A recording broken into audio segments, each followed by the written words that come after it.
साहेब बंदगी साहेब साहेब 13 गाडा ग्रंथ 13 गाडा ग्रंथ। एक बार बादशाहे 13 गाडा भरीने कोरा ग्रंथो कबीर साहेब पासे मोकल्या। कबीर साहेब पासे मोकल्या ने कहेवडाव्યું કે હું આપનો વિશ્વાસ ત્યારે જ કરું કે જ્યારે આપ અઢી દાડામાં, ખાલી અઢી દાડામાં, અઢી દિવસમાં આ બધા પુસ્તકો લખીને આપો। બાદશાહે કહ્યું, કબીર સાહેબને મોકલ્યા પુસ્તક, પછી કહ્યું કે અઢી દિવસમાં બધા પુસ્તકો લખી આપો।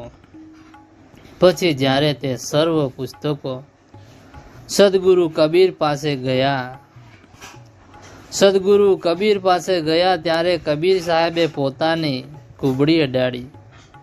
કબીર સાહેબ પાસે એક આશાવરી, એક લાકડી છે। પોતાની લાકડી બધા જ ગ્રંથો પર ફેરવીને તરત જ બધા જ પુસ્તકો, એક વખત લાકડી ફેરવી એટલા બધા જ પુસ્તકો લખાઈ ગયા। કારણ કે કબીર સાહેબ ક્યારે ભણવા નથી ગયા, પણ કબીર સાહેબે એક લાકડી અડાડવાથી 13 ગાડા ભરીને મોકલેલા કોરા ગ્રંથો એક લાકડી અડાડવાથી બધા તરત જ બધા પુસ્તકો લખાઈ ચૂક્યા। એ લીલા નિહાળીને બાદશાહને વિશ્વાસ થયો કે કબીર સાહેબના ગ્રંથો દિલ્હીમાં દાટી દેવડાવ્યા।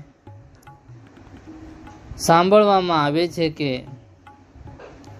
જ્યારે મુક્તામણી નામ સાહેબનો વખત આવશે, ધરમદાસ સાહેબની વંશાવલી ચાલુ થશે અને મુક્તામણી નામ સાહેબનો વખત આવશે અને તેમનો ઝંડો દિલ્હીમાં રખાશે, તેમનો ઝંડો દિલ્હીમાં રોપાશે। ત્યારે એ સંગળા પુસ્તકો, ત્યારે બધા 13 ગાડા ભરેલા પુસ્તકો, એક લાકડી અડાડેલા પુસ્તકો, ભરાયેલા પુસ્તકો પૃથ્વીમાંથી બહાર આવશે। મુક્તામણી નામ સાહેબનો અવતાર 13મી પેઢીએ થયો, 13મી પેઢીએ થશે અને ત્યારે વંશ ગુરુની ગાદી દિલ્હીમાં કાયમ થશે। કબીર મંસૂર પુસ્તક નાની પુસ્તકમાંથી પાન નંબર 110 ઉપરથી આપની સમક્ષ મૂક્યું છે।